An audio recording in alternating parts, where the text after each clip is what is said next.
প্রিয় ভর্তি পরীক্ষার্থীরা, তোমাদের সাথে আজকে আমাদের একজন শিক্ষার্থীর পরিচয় করিয়ে দেব। আমাদের শিক্ষার্থী তোমাদের সাথে শেয়ার করবে তার অ্যাডমিশন জার্নি কেমন ছিল এবং তোমরা কিভাবে প্রিপারেশন নিলে ভার্সিটিতে ভালো একটা মেরিট পজিশনে চান্স পেতে পারবে সেই বিষয়ে তোমাদের ধারণা দেবে। তো প্রথমে তোমার পরিচয়টা একটু দাও। আমি অনুরাধা। আমি রাজশাহী বিশ্ববিদ্যালয়ের ইতিহাস বিভাগের 2024-25 সেশনের একজন শিক্ষার্থী। আচ্ছা অনুরাধা, আমি তোমার কাছে প্রথমে যে জিনিসটা জানতে চাবো সেটা হচ্ছে তুমি আসলে রাজশাহী বিশ্ববিদ্যালয়ে যে চান্স পেয়েছো, তোমার চান্স পাওয়ার গল্পটা আসলে কিরকম ছিল, এটা একটু শেয়ার করবে স্টুডেন্টের সাথে।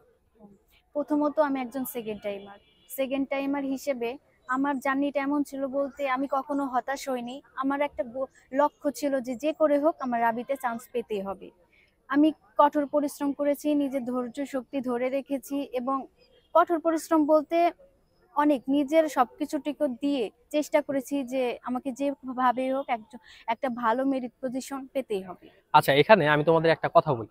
দেখো, তোমরা যারা হচ্ছে সেকেন্ড টাইমার আসো, তোমরা কিন্তু অনেকেই এরকম একটা বিষয় মনে করো যে হচ্ছে আমি যেহেতু সেকেন্ড টাইমার, আমি এমনিতে অনেক কিছু পারি, আমি জাস্ট হচ্ছে শেষের দিকে একটু পড়বো তাহলে আমার হয়ে যাবে। আচ্ছা, তোমার কি মনে হয় অনেক শিক্ষার্থী এরকম মনে করে যে আমি সেকেন্ড টাইমার, আমি ইতোমধ্যে অনেক কিছু পারি বা খুব বেশি ভালো করে শুরু থেকে প্রিপারেশন নিতে চায় না, তারা হচ্ছে মাঝপথে গিয়ে বা শেষের দিকে গিয়ে প্রিপারেশন নেয় এবং আলটিমেটলি দেখা যায় যে তাদের মধ্য থেকে ম্যাক্সিমামই হচ্ছে চান্স পায় না। তো যারা হচ্ছে এরকম চিন্তা ভাবনা করে, তোমার আসলে মানে কি ধরনের গাইডলাইন থাকবে তাদের জন্য, যেহেতু তুমি সেকেন্ড টাইমার ছিলে? আচ্ছা, সাধারণত এরকম চিন্তা ভাবনা যারা করে যে আমি শেষ মুহূর্তে যাই প্রিপারেশন নিব, এটা একদমই তাদের একদম হতাশ হয়ে যাবে। অবশেষে দেখবে তারা যে চান্স হুম। আসবে না।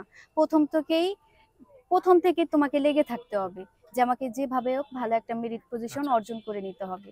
সেজন্য প্রপার গাইডলাইন দরকার। আচ্ছা সেজন্য জি, প্রপার আচ্ছা, ঠিক আছে, গাইডলাইন। তোমার কথা আমি বুঝতে পেরেছি।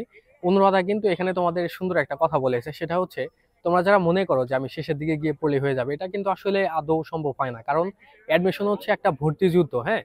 তো এই ভর্তি যুদ্ধে তুমি যদি টিকে থাকতে চাও, অবশ্যই তোমার শুরু থেকে শেষ পর্যন্ত ধারাবাহিকতা রেখে তোমার হচ্ছে সামনের দিকে এগিয়ে যাওয়া লাগবে। আচ্ছা, আমি তোমার কাছে এখন যে জিনিসটা জানতে চাবো সেটা হচ্ছে আমাদের তো পরীক্ষা হয় বাংলা, ইংলিশে, জিকেতে, যারা হচ্ছে আমরা আর্টস বা বিভাগ পরিবর্তনে ভর্তি পরীক্ষা দিয়ে থাকি। তুমি যেহেতু রাবিতে পড়তেছো, রাবিতে তোমার চান্স পাওয়ার পেছনে এই যে বাংলা, ইংলিশ, সাধারণ জ্ঞান, এটার উপরে তোমার প্রিপারেশন আসলে কিরকম ছিল তুমি একটু আমাকে বলবে, বা ওভারঅল রাবির জন্য তুমি কিভাবে প্রিপারেশন নিয়েছিলে? আচ্ছা, রাবির জন্য প্রথমত প্রশ্ন ব্যাংক সম্পর্কে সবার প্রথমে ধারণা অর্জন করতে হবে যে কি ধরনের কোশ্চেনটা আমার আসবে হুম। পরীক্ষায়। তো প্রথমত হচ্ছে যে আমি কোশ্চেন ব্যাংকটা ভালো করে রিভাইজ করেছি। রিভাইজ বলতে যে খুঁটিনাটি বিশ্লেষণ কি ধরনের প্রশ্ন আসতে পারে সেই রিলেটেড সবকিছু সাবজেক্টে, মানে বাংলা, ইংলিশ, জিকে সবকিছু বিষয়ে ধারণা অর্জন করে তারপর বিস্তারিতভাবে পড়েছি। আর এটার জন্য সাধারণত গাইডলাইন তো দরকারই। আর বিশেষ করে প্রশ্ন ব্যাংক, তারপর হচ্ছে বোর্ড বই, এগুলোতে রিলেটেড সবাইকে বিশ্লেষণভাবে জানতে হবে।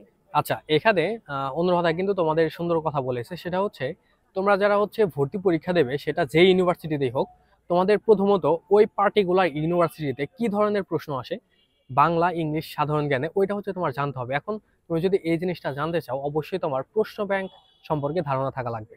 তুমি যদি প্রশ্ন ব্যাংক না দেখো তাহলে কিন্তু বুঝতে পারবে না। ধরো রাবির কথাই বলি, রাবিতে কি ধরনের প্রশ্ন আসে বাংলা, ইংরেজি, সাধারণ জ্ঞানে, তুমি যদি এটা বুঝতে চাও, তোমার কিন্তু অবশ্যই প্রশ্ন ব্যাংক সম্পর্কে ধারণা থাকা লাগবে। মানে তোমার টপিক সিলেকশন করা লাগবে যে এই টপিক থেকে হচ্ছে আমাদের বারবার প্রশ্ন আসতেছে, এবং ওই টপিকগুলো তুমি যদি আগে থেকে ভালো করে প্রিপারেশন নাও, তুমি আলটিমেটলি ভালো করতে পারবে। তো ফাইনাল কোশ্চেনে আসি। তুমি তো বলেছিলে তুমি আমাদের স্টুডেন্ট ছিলে। হুম। তো অ্যাডমিশনে আসলে আমাদের জায়গা থেকে বা হচ্ছে আমাদের প্ল্যাটফর্ম থেকে তুমি আসলে কি ধরনের সহায়তা পেয়েছো, সেটা একটু অনেস্টলি স্টুডেন্টের সাথে একটু শেয়ার করবে। ও আচ্ছা, প্রথমত যে আমি বললাম না যে চান্স পাওয়ার পিছনে যতটা না তোমার মেধা শক্তি, যতটা না তোমার ধৈর্য থাকে, তার থেকে বেশি থাকে যে প্রপার গাইডলাইন। ভাইয়ার কাছ থেকে আমি প্রপার গাইডলাইন পেয়েছি। তারপরে যে কোনো সমস্যায় ভাইয়াকে পাশে পেয়েছি। যে কোনো সমস্যার সমাধানে তুমি একটা জিনিস বুঝতেছো না, কেউ ভাইয়াকে নক দিতে পারো, সে হুম। সুন্দরভাবে বুঝাবে, যে কোনো সময় পাশে থাকবে। এইভাবে সাহায্য পেয়েছি আমি। আচ্ছা, তো এইটাই হচ্ছে আমাদের একটা ধরতে পারো যে হচ্ছে ইন্সপাইরেশন বা সফলতা, বা আমাদের সামনের দিকে এগিয়ে যাওয়ার হচ্ছে একটা গল্প। সেটা হচ্ছে আমরা চেষ্টা করি যে একজন স্টুডেন্ট যেন হচ্ছে proper guideline, proper suggestion, proper class যেন হচ্ছে আমাদের কাছে থেকে পায়। আমরা কিন্তু ওই জিনিসটা সামনে রেখে কিন্তু অ্যাডমিশনের কার্যক্রমগুলো পরিচালিত করে থাকি। তো অনুরাধা কিন্তু সেরকম কথাই বলেছে যে হচ্ছে আমাদের এখান থেকে অনুরাধা ভালো একটা সাপোর্ট পেয়েছে তার ভর্তি পরীক্ষায়। তো অনুরাধা, তোমার কি মনে হয় যে সকল স্টুডেন্ট ফার্স্ট টাইমার বা সেকেন্ড টাইমার আমাদের সাথে এই জার্নিটাই হচ্ছে থাকতে চায়, বা যদি কেউ থাকে অবশ্যই তো তোমার মনে হয় যে তারা আমাদের এখান থেকে ভালো একটা সাপোর্ট পাবে বা ভর্তি পরীক্ষায় বেনিফিটেড হবে। হ্যাঁ, অবশ্যই। যে ভাইয়া যা বললো, যে ওনাদের সাথে যদি যুক্ত থাকেন প্রপার গাইডলাইন পাবেন, তারপর যে কোনো সমস্যার সমাধান অটোমেটিক্যালি পেয়ে যাবেন, কোনো হতাশা থাকবে না, যে কোনো সমস্যার সমাধানের জন্য ভাইয়া পাশে থাকবে। আচ্ছা ঠিক আছে অনুরাধা, তোমাকে অনেক ধন্যবাদ, তুমি আমাদের সময় দিয়েছো।